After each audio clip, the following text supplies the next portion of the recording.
তাতেও খুব উৎসাহ দেখেছি সাধারণ মানুষের। বড় সভা সমিতি সিট কর্নার গত আগের যে মিউনিসিপ্যালিটি নির্বাচন হয়েছিল লড়েছিলাম, সেখানে আমাদের প্রচার করতেই দেওয়া হয়নি, অনুমতি ক্যান্সেল করা হয়েছিল। আমরা বাইকে করে জোর করে বেরিয়ে র্যালি করেছিলাম, লড়াই হয়েছে অনেক। পুলিশ প্রশাসন সরকার যেটা করার করে, কিন্তু সাধারণ জনতার যে ভালোবাসা বিজেপির প্রতি চিরদিন আছে, এবং সেটা আমরা গত লোকসভা, এই লোকসভা, মাঝখানে বিধানসভায় বারবার জিতেছি, যথেষ্ট লিড নিয়ে জিতেছি। সেই জন্য দ্বিতীয়বার লোকসভা আপনারা জিতিয়েছেন, তার জন্য অভিনন্দন। আবার বিধানসভা জিতবেন, তার জন্য অগ্রিম অভিনন্দন। আমি আশা করব এখানকার মানুষের ইচ্ছা প্রতিফলিত হবে। তারা গতবারে বিধানসভায় প্রথমবার বিজেপিকে জিতিয়েছিলেন, যাকে আমরা ক্যান্ডিডেট করেছিলাম তিনি ধোঁকা দিয়েছিলেন, মানুষ লোকসভায় তাকে শাস্তি দিয়েছে, যথেষ্ট লিড আমাদেরকে দিয়েছে, তাকে এখানে হারিয়েছে। কিন্তু টিএমসি তাকে আবার প্রার্থী করেছে। তারা যেভাবে বাই ইলেকশন জিতে শক্তি সামর্থ্য প্রশাসনকে লাগিয়ে চেষ্টা করবে, কিন্তু এখানকার জনতা বিজেপির সঙ্গে আছেন। আর আপনারা যারা এখানকার কার্যকর্তারা, তারাও জানেন নির্বাচন লড়তে জিততে অভ্যাস হয়েছে আপনাদের। 3 বার জিতেছেন, 4র্থবার জিতবেন, এটা আমার আশা এবং শুভেচ্ছা। তো সেই হিসাবে গত 15 দিন ধরে আমরা জানি যে দিল্লিতে সরকার হলো, সবাইকে ডাকা হয়েছিল, গেছিলাম শপথ গ্রহণে। আমি যেহেতু এমপি ছিলাম, সেখানে বাংলো ইত্যাদি ছিল, সব মিটিয়ে দিয়ে এসেছি, জমা টমা দিয়ে এসেছি, নিয়ে এসেছি জিনিসপত্র। আর পুরোপুরি কর্মীদের সঙ্গে দেখা করার জন্য দক্ষিণ বাংলায়, ওখানে হাওড়া, তারপরে বর্ধমান, দুর্গাপুর হয়ে মেদিনীপুর, বিষ্ণুপুর, হাওড়া, আর কলকাতা, দক্ষিণ বনগাঁ, কয়েকটি জেলাতে গেছি কর্মীদের সঙ্গে দেখা করতে। কিছু জায়গায় গন্ডগোল, মারপিট, ঘর ছাড়া হয়েছে, বহু কার্যকর্তা এখন কার্যালয়ে বা অন্য কোথাও রাখা হয়েছে। যেখানে গন্ডগোল হয়েছে সেখানে গেছি। তারপরে উত্তরে বেরিয়েছি পরশু থেকে ব্যারাকপুর হয়ে, তারপরে বহরমপুর, মুর্শিদাবাদ জেলা, কাল মালদা অব্দি এসেছিলাম।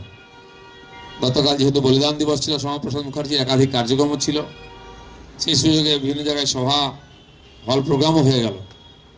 আর সেই সঙ্গে সমস্ত কার্যকর্তাদের সঙ্গে দেখাও হয়ে গেল। যারা জিতেছেন তারা তো আনন্দে আছেন, যারা জিততে পারেননি বা জিতা সিট আমরা হেরে গেছি, কর্মীদের মনে কষ্ট আছে, পরিশ্রম করেছেন, লড়াই করেছেন। আর এখানে নির্বাচন মানে একটা যুদ্ধ, নির্বাচন হয়ে যাওয়ার পরেও চলতে থাকে, চলছে। দক্ষিণ বাংলায় কিছু জায়গায় কুচবিহারে ক্ষয়ক্ষতি হয়েছে, আমিও কুচবিহার অবধি যাবো দেখা করতে করতে। আর কোনো উদ্দেশ্য নেই, নির্বাচনে জেতার পরে তাদেরকে ধন্যবাদ অভিনন্দন জানানো, জিততে না পারলে তাদের মনোবল বাড়ানো, এটাই আমরা করে এসেছি। আমরা সারা বছর সংগঠন করি, বছরের পর বছর করি, নির্বাচন আসতে থাকে, হার জিত চলতে থাকে, তো তারপরে আমরা আবার এগোতে থাকি।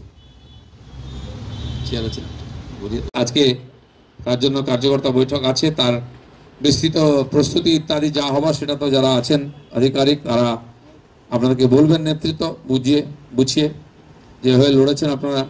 আর কটা দিন আরেকটা লড়াই লড়তে হবে। আর আমরা সবাই তাকিয়ে আছি যে রায়গঞ্জ আমরা জিতব। পার্টির প্রচারের জন্য যারা আসবেন, সে নাম ঘোষণা হবে, তারা আসবেন, সভা সমিতি করবেন ইত্যাদি, প্রচার তো হবেই। কিন্তু আমরা জানি বড় সভা সমিতি করে লাভ হয় না, লোকেরা আগ্রহ থাকে না। অতি সম্প্রতি এত বড় নির্বাচন হয়ে গেছে, কর্মীদেরও সেই ধরনের জিত থাকে না, পাবলিকেরও থাকে না, ভোট দেবো ঠিক আছে। সেই জন্য যেটা হওয়া উচিত আমার মনে হয়, বুথে বুথে কর্মীদের নিজের এলাকায় ঘুরে প্রচার করা, আর ওটাই বলা। লোক আপনাকে প্রশ্ন করবে, আমার তো ভোট দেবো, জিতিয়ে দেবো, থাকবে তো? এই প্রশ্নের সম্মুখীন আমাদের হতে হবে। তা আমরা জানি যে আপনাদের বিজেপির প্রতি বিশ্বাস আছে, এটা আপনারা বলবেন। আর আমরাও পার্টির জন্য কাজ করি, আপনারাও পার্টিকে বিশ্বাস করেন, নরেন্দ্র মোদীকে দেখে ভোট দেন। রাজনীতি আপ ডাউন হতেই থাকে, আমরা তো ছেড়ে দিইনি, আমরা আবার লেগেছি, কাজ করেছি, আপনারাও ভোট দিয়েছেন, তো বিজেপির প্রতি বিশ্বাস রাখুন আর বদলা নিন, এটা বলার দরকার আছে। তা আমার মনে হয় আপনারা পড় খাওয়া লোক, বহু ইলেকশন লড়েছেন, জিতেছেন, আবার জিতবেন।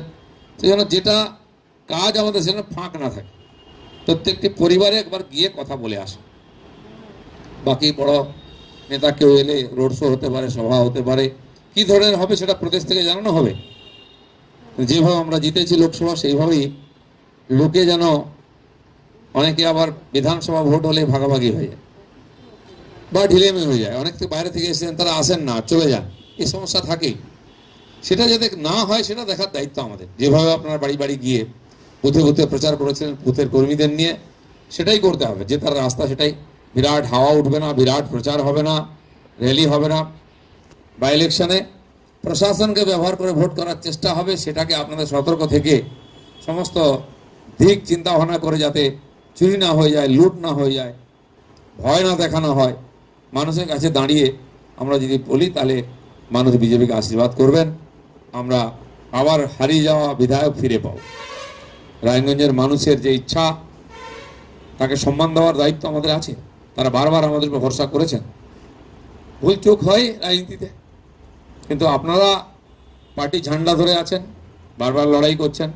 লোকে আপনাদের মুখ চেনে, যে ইলেকশন এলেই এনাদেরকে আমরা দেখতে পাই, আসেন, এরা সারা বছর সক্রিয় থাকেন, এরা কিন্তু ঠিক আছে। আমাদের দেখেই বিজেপি বেড়েছে পশ্চিমবাংলায়।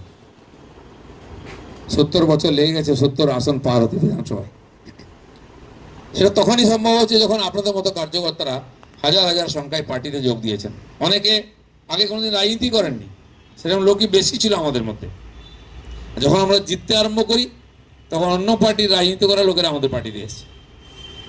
অন্য পার্টিরা কি কেউ এসে বিজেপিকে বাড়িয়ে দেয়নি বা জিতিয়ে দেয়নি। জেতার পরে বহু লোক এসছেন, আসবেন, এটাই রাজনীতি। কিন্তু যাদের দেখে লোকে ভোট দিয়েছে, আপনাদেরকে, যাদের উপরে ভরসা করে লোকে সমর্থন করেছে, পার্টিকে বাড়িয়েছে, বহু লোক রাস্তায় নেমেছে। সিপিএম কংগ্রেসের 22% ভোট আমাদের 19 সালেতে আমাদের পার্টিতে যুক্ত হয়েছিল, তাই 41% ভোট পেয়েছিলাম গত বিধানসভায়, গত লোকসভায়। এবারে 2% কমেছে, আমাদের 39-এ চলে এসেছে। আমার মনে হয় সিপিএম কংগ্রেসের আশা অনেক ভোট ব্যাক করে গেছে, তাই 1.5 লাখ 2 লাখ ভোট ওনারা এক এক জায়গায় পেয়েছেন। কিন্তু অজিতদার মতো পুরনো নেতা হেরেছে, 3 নম্বরে চলে গেছে। এখানেও ওদের ভোট কমেছে। তো হয় কিছুটা, প্রত্যেক নির্বাচনে কিছু আলাদা ইস্যু থাকে। আমরা তো আদর্শ আর ঝান্ডা নিয়ে কাজ করছি। আমাদের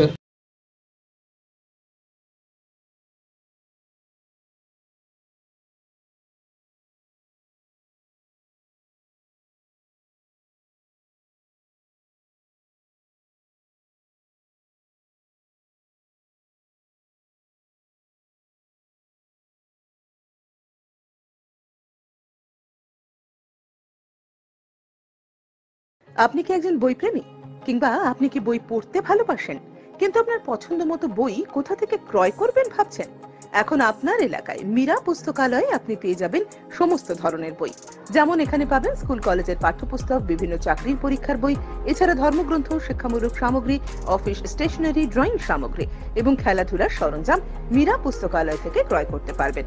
তাহলে আজই যোগাযোগ করুন আমাদের ঠিকানায়, সুকান্ত মোড়, কালিয়াগঞ্জ, উত্তর দিনাজপুর। যোগাযোগের জন্য নম্বর 8945933128।